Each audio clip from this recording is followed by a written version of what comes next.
Hello friends, हम लोग class 12 में एम्ब्रियॉनिक डेवलपमेंट देखेंगे, आज पढ़ेंगे। ठीक है, आप लोगों को हम पढ़ा चुके हैं जो पौधों में जनन होता है उसमें नर जनन और मादा जनन तंत्र, ठीक है, दोनों पढ़ा चुके हैं। तो देखिए, नर जनन तंत्र में आप लोग देखे हैं कि नर युग्मक का निर्माण होता है और फीमेल जनन तंत्र या फीमेल रिप्रोडक्टिव सिस्टम के द्वारा फीमेल युग्मक का निर्माण होता है। ठीक है, तो जो दोनों युग्मक हैं, गैमेट्स हैं, जब आपस में फ्यूज करते हैं, जुड़ते हैं, तो क्या बनता है, युग्मनज का निर्माण होता है। देखिए, इस तरह से आप लोग देखे थे, ये मादा जनन तंत्र में यहाँ पे, ठीक है, यहाँ पे आप लोग देख रहे थे कि क्या चीज़ पाया जाता है, भ्रूण कोश पाया जाता है। ठीक है, भ्रूण कोश में यहाँ पे कितने कोशिकीय होता है आप लोग बता चुके, 7 सेल एंड 8 न्यूक्लिएटेड स्टेज होता है भ्रूण कोश। ठीक है, तो भ्रूण कोश यहाँ पे बन गया ये मादा जनन तंत्र में। और यहाँ पे आप लोग देखे थे कि जो मेल रिप्रोडक्टिव सिस्टम्स है ये पराग कोश। ठीक है, इस पराग कोश में क्या बनता है, परागकण बनते हैं। ठीक है, ये परागकण यहाँ से निकल करके स्टिग्मा पे आते हैं। यहाँ आप लोग देख चुके थे, यहाँ से पराग नलिका बन करके ये पराग नलिका आती है।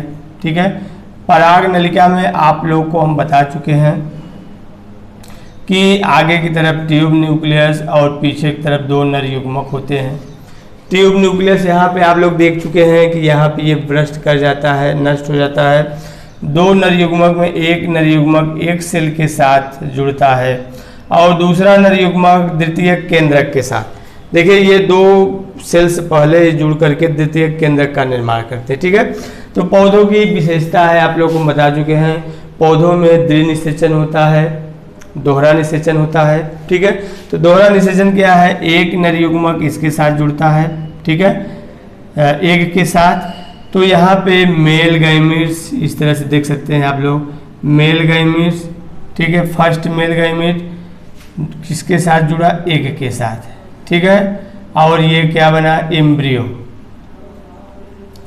ठीक है, और जो सेकेंड मेल गैमेट्स है, ठीक है, सेकेंड मेल गैमेट्स ये किसके साथ जुड़ता है, सेकेंडरी न्यूक्लियस, ये द्वितीयक केंद्रक के साथ। ठीक है, द्वितीयक या सेकेंडरी जो न्यूक्लियस है, सेकेंडरी न्यूक्लियस के साथ जुड़ करके क्या करता है, इंडोस्पर्म का निर्माण करता है। इंडोस्पर्म या इसको भ्रूणपोष बोलते हैं, भ्रूणपोष।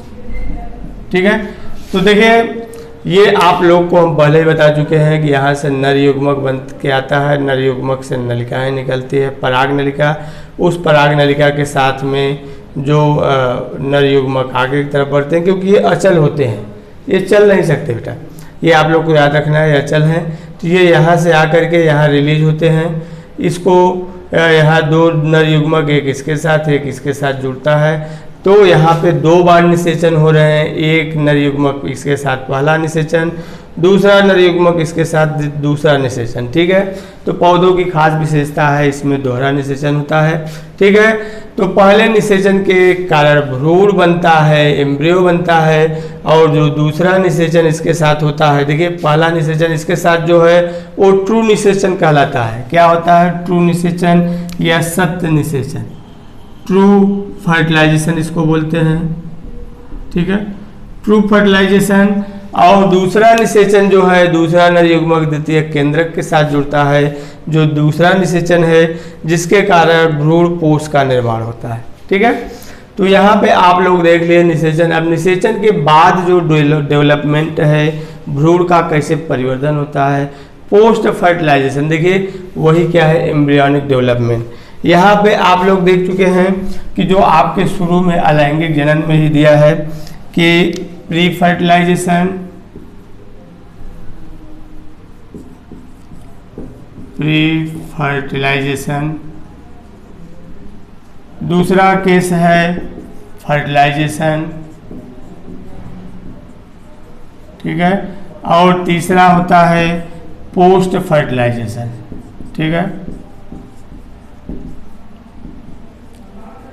तो ये आप लोग देख रहे हैं pre fertilisation, fertilisation, post fertilisation, 3 cases आते हैं। तो यहाँ पे पहला जो देखे थे प्री फर्टिलाइजेशन में अगर आपसे पूछ लिया गया क्या प्रोसेस होती है, क्या उसमें चेंजेज होता है, तो प्री फर्टिलाइजेशन में आप देखेंगे गैमेट्स का फॉर्मेशन होता है, युग्मक का निर्माण होता है। युग्मक क्या है? नर युग्मक, मादा युग्मक, जो नर युग्मक नर जननांग में, मादा युग्मक मादा जननांग में, ये दोनों जो निर्माण है, इनका डेवलपमेंट है, उसी को क्या कहते हैं? Pre fertilisation. और जब नर युग्मक मादा युग्मक आपस में जुड़ते हैं तो उसको क्या कहते हैं? फर्टिलाइजेशन। ठीक है। फर्टिलाइजेशन के बाद उस क्या बनता है? देखिए, male gametes, male gametes plus female gamete, male gametes और फीमेल गैमेट्स मिलकर के क्या बनते हैं? जाइगोट। जाइगोट को हिंदी में युग्मनज बोलते हैं बेटा। ठीक है। ये क्या है? युग्मक, युग्मक, ये भी युग्मक। ठीक है। तो नर युग्मक और मादा युग्मक, नर युग्मक मादा युग्मक जुड़ करके क्या बनाते हैं? युग्मनज या जाइगोट्स बनाते हैं। ठीक है। तो ये आपको याद रखना है कि अब जाइगोट बन गया तो पौधों में जाइगोट से कैसे भ्रूण का निर्माण होता है और जंतुओं में कैसे, क्योंकि हम ह्यूमन्स रिप्रोडक्शन भी हम लोग देख चुके हैं, ठीक है, पढ़ चुके हैं। सिर्फ एम्ब्रियोलॉजी ही उसमें भी बचा है और प्लांट में भी एम्ब्रियोलॉजी था। तो यहाँ पे हम लोग एम्ब्रियोलॉजी में ही देखेंगे। देखिए, सबसे पहले यहाँ पे जो जाइगोट बना है पोस्ट फर्टिलाइजेशन में आप लोग देखेंगे जो जाइगोट बन चुका है। देखिए, ये मेल और फीमेल युग्मक मिल करके युग्मनज या जाइगोट का निर्माण कर दिए। तो देखिए, ये जाइगोट्स है।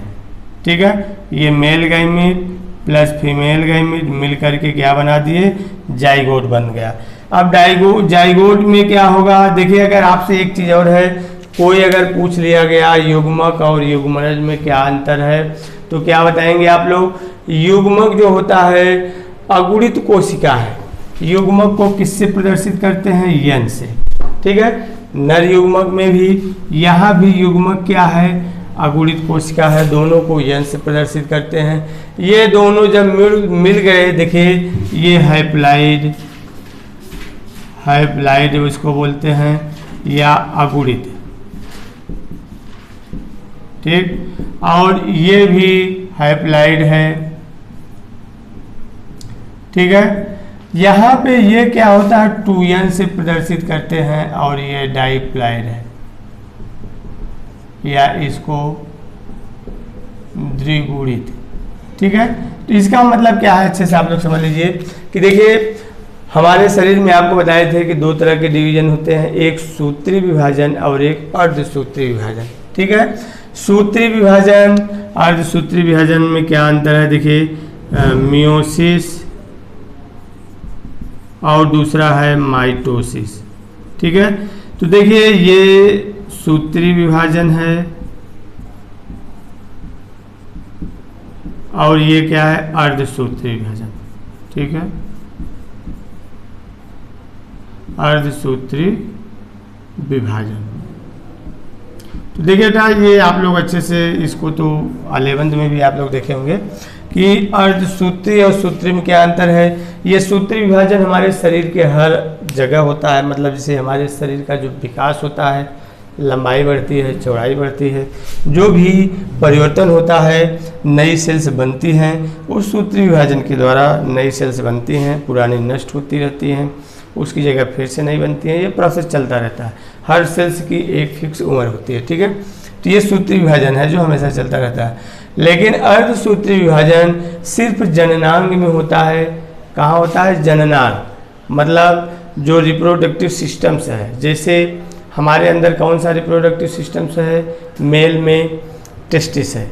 टेस्टिस में ये डिवीजन अर्धसूत्री विभाजन होता है। जब द्वितीयक लैंगिक लक्षण का विकास होता है उस समय अर्धसूत्री विभाजन टेस्टिस में होता है और उसके द्वारा शुक्राणु का या स्पर्म का निर्माण होता है। वैसे ही पौधों में भी है। तो इसके द्वारा जो अर्धसूत्री का जब डिवीजन होता है तो उसमें कोशिका के साथ साथ गुणसूत्र भी बढ़ जाता है। गुणसूत्र भी 2 भागों में बढ़ जाता है, जिससे गुणसूत्र की संख्या जो नई सेल बनती है उसमें आधी रहती है। देखिए यहाँ आप देख रहे हैं मेल गैमीट में जो नई सेल्स बन रही है युग्मक कह रहे हैं, ठीक है। इस युग्मक में गुणसूत्र की संख्या आधी होती है। जैसे हमारे शरीर में गुणसूत्र कितने हैं, 23 जोड़े गुणसूत्र जोड़े में पाए जाते हैं। तो यहाँ पे युग्मक में वो गुणसूत्र जोड़े से हट के सिंगल में आ जाते हैं, इसलिए इसको अगुणित कहते हैं, ठीक है। 23 जोड़े न हो के सिर्फ 23 रह जाते हैं और इस प्रकार की कोशिका को युग्मक कहते हैं, ठीक है। तो ये तो आपका नर युग्मक हो गया। अब ऐसी ही फीमेल में भी जो युग्मक बनता है, मतलब जो एग बनते हैं, उसमें भी अर्धसूत्री विभाजन के द्वारा नई सेल्स बनती है, वो अगुणित सेल्स है। और ये दोनों मिल करके फिर से गुणसूत्र की संख्या पूरा कर लेते हैं, आधा ये मिल करके द्विगुणित फिर बना लेते हैं डाइप्लाइड। इसको 2n से प्रदर्शित करते हैं क्योंकि जोड़े में फिर गुणसूत्र उपस्थित हो जाते हैं, ठीक है। और इसको क्या बोलते हैं, जाइगोट बोलते हैं। तो अब जाइगोट में फिर से क्या होगा, सूत्री विभाजन होगा। यहाँ पे देखिए सबसे पहले जब ये जाइगोट बन गया, अब इसमें कौन सा विभाजन होगा, सूत्री विभाजन होगा, क्योंकि ये सेल्स क्या है, 2n सेल्स है, ठीक है। या डाइप्लाइड सेल्स है, डाइप्लाइड या 2n या इसको द्विगुणित बोलते हैं, ठीक है। अब ये द्विगुणित सेल्स बन गई। अब इसमें डिवीजन होगा कौन सा, माइटोसिस होगा, जिसके कारण ये क्या होगा, पूरी मतलब कि जीव का या पौधों का जो भी भ्रूण है उसका पूरा आकार लेगा। देखिए इसमें जो पहला डिवीजन होता है, पहले हम लोग देखेंगे क्या कहते हैं, द्विबीजपत्री भ्रूणपोष का, ठीक है, विकास। द्विबीजपत्री भ्रूण का विकास, द्विबीजपत्री मतलब डाइकोटलेट्स एम्ब्रियो का डेवलपमेंट है बेटा, ठीक है। तो यहाँ पे कैसे होता है, पहले ये कोशिका है, इन कोशिका में जो डिवीजन होता है वो पहला डिवीजन कैसे है, ट्रांसवर्स डिवीजन है, ठीक है। ट्रांसवर्स डिवीजन, ये जो युग्मनज है इसमें ट्रांसवर्स डिवीजन हुआ, 2 भाग में बट गई सेल्स, ठीक है। ये कोशिका, एक कोशिका से 2 कोशिका बन गई, ठीक। फिर यहाँ पे आप लोग देखेंगे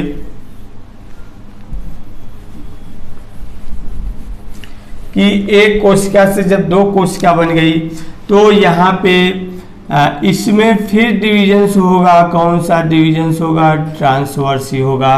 तो ऊपर वाली जो कोशिका है इस तरह से 2 कोशिका में बट गई, ठीक है। और ये नीचे वाली जो सेल्स है इसमें लॉन्गिट्यूडनल डिवीजन्स होगा इस तरह से। तो ये इस तरह से यहाँ पे आप दो देख लिए कि एक कोशिका में पहला डिवीजन हुआ, ठीक है। पहले डिवीजन के कारण ये 2 भागों में बढ़ गई, ठीक है, 2 भागों में बढ़ गई। नीचे वाली को हम लोग क्या बोलते हैं, टर्मिनल सेल्स, टर्मिनल सेल्स, या इसी को एम्ब्रियोनल सेल्स भी बोलते हैं, ठीक है। आप लोग देख लीजिए, टर्मिनल सेल्स या एम्ब्रियोनल सेल्स, ठीक है, टर्मिनल सेल या एम्ब्रियोनल सेल। और जो ऊपर वाली कोशिका है उसको क्या बोलते हैं, बेसल सेल्स। आप लोग ध्यान से देखिए, यहाँ पे जाइगोट है, ये जाइगोट में कौन सा डिवीजन हुआ, पहले ट्रांसवर्स डिवीजन, ठीक है, ये जाइगोट है। तो जाइगोट में ट्रांसवर्स डिवीजन के कारण 2 भागों में बढ़ गया, ऊपर वाला बेसल सेल्स और नीचे वाला टर्मिनल सेल्स या एम्ब्रियोनल सेल्स, ठीक। बेसल सेल्स में फिर डिवीजन होगा, कौन सा, ट्रांसवर्स डिवीजन होगा। और ये बेसल सेल्स 2 कोशिकाओं में बढ़ जाएगी, जो आप देख रहे हैं यहाँ पे ये 2 कोशिका है। नीचे वाला लॉन्गिट्यूडनल डिवीजन होगा और इस तरह से ये 2 कोशिकाओं में बढ़ जाएगी। तो एक तरीके से ये टी के आकार का भ्रूण बनेगा। तो देखिए यहाँ पे ये आपका आगे की तरफ ये नहीं, इसमें डिवीजन नहीं होगा, ये यहाँ पे नीचे वाली जो सेल है इसमें बार बार ट्रांसवर्स डिवीजन होकर के ये इस तरह से 6 से 7 लंबी कोशिका, देखिए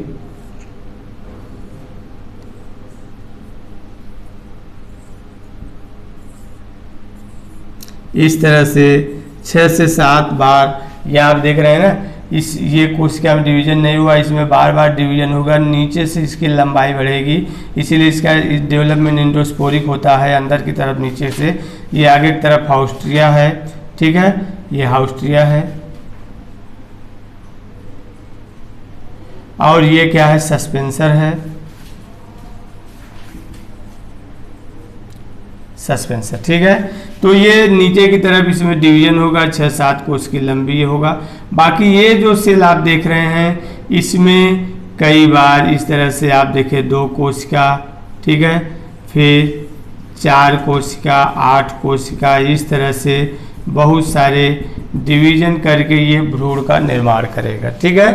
तो यहाँ पे ये देखेंगे पहले 2 से 4 कोशिका, 2 कोशिका थी, ट्रांसवर्स डिवीजन हुआ 4, 4 से 8, 8 से 16, 32 कई कोशिकाएं इसमें बनेंगी। तो यहाँ पे आप लोग देखेंगे कि इस तरह से जो इसका डेवलपमेंट है, इस तरह से आप लोग देखेंगे, ये डाइकोटलेट डेवलपमेंट इस तरह से है, ठीक है। ये बहुत सारी कोशिकाएं विभाजित होकर के इस तरह से, ठीक है, बहुत सारी कोशिकाएं विभाजित होकर के इस तरह से निर्माण करेंगी। तो यहाँ पे आप लोग याद रखना बेटा, ये जो होता है ये पोर्शन नीचे की तरफ होता है, कहाँ पे, माइक्रोपाइलर एंड की तरफ, और ये पोर्शन ऊपर चलाजा की तरफ होता है। तो यहाँ पे ये जो हाउस्टोरिया है ये क्या करता है कि उसकी जो दीवार है यूट्रस से, ये क्या करता है, वहाँ से ये न्यूट्रिशन को एब्जॉर्ब करता है और इसको पोषण देता है यहाँ से, ठीक है। यहाँ से आप लोग देखेंगे, ये देखिए 2 कोटलिड है, 2 कोटलिड है, 2 कोटलिड का मतलब कि द्विबीजपत्री पौधे हैं ये, यहाँ पे इनमें भोजन जमा होता है। जो यहाँ पे भ्रूण है उसके डेवलपमेंट में बाद में ये क्या करता है, सहायक होता है। यहाँ से जड़ें निकलती हैं, रेडिकल्स, ठीक है, रेडिकल से जड़ें, ठीक है, स्टीम्स, ठीक है, इस तरह से ये सब चीज़ें पूरा डेवलपमेंट होता है। तो यहाँ इसका निर्माण कैसे होगा, देखिए ये आप लोग देखे थे यहाँ पे, तो ये देख रहे हैं आप लोग, यहाँ पे ये नीचे की तरफ क्या होगा, ये सस्पेंसर सेल, हाउस्टोरिया, और ये ठीक है, इस तरह से ये भ्रूण का निर्माण होता है। तो आप लोग डाइकोटलेट भ्रूण देख लिए। सबसे पहले आपको क्या बताना है कि सेल जाइगोट में डिवीजन होगा, कौन सा डिवीजन होगा, ट्रांसवर्स डिवीजन, 2 सेल बने, एक टर्मिनल एम्ब्रियोनल, एक बेसल, बेसल सेल में फिर ट्रांसवर्स डिवीजन हुआ, 2 सेल बने इसमें, फिर उसके बाद ऊपर वाले सेल में डिवीजन नहीं होगा जो हाउस्टोरिया है, और नीचे वाला जो सस्पेंसर है 6 से 7 बार इसमें डिवीजन होगा और ये पूरी ये संरचना बनाएगी। नीचे का जो टर्मिनल या एम्ब्रियोनल सेल है इसमें पहले लॉन्गिट्यूडिनल डिवीजन, फिर ट्रांसवर्स डिवीजन, ठीक है, इस तरह से बहुत सारे डिवीजन होके ये 2 कोटलेट और ये पूर्ण रूप से भ्रूण का निर्माण करते हैं, ठीक है। तो ये एम्ब्रियोनिक डेवलपमेंट आप प्लांट में देखें डाइकोटलेट का, ठीक है, और हम लोग ह्यूमन्स में भी देखेंगे, ठीक है। तो आप लोग इसको अच्छे से रिवाइज करिए, अगर कोई प्रॉब्लम है तो कमेंट करिए या फिर संपर्क करिए कॉलेज में आकर, ठीक है। Thank you.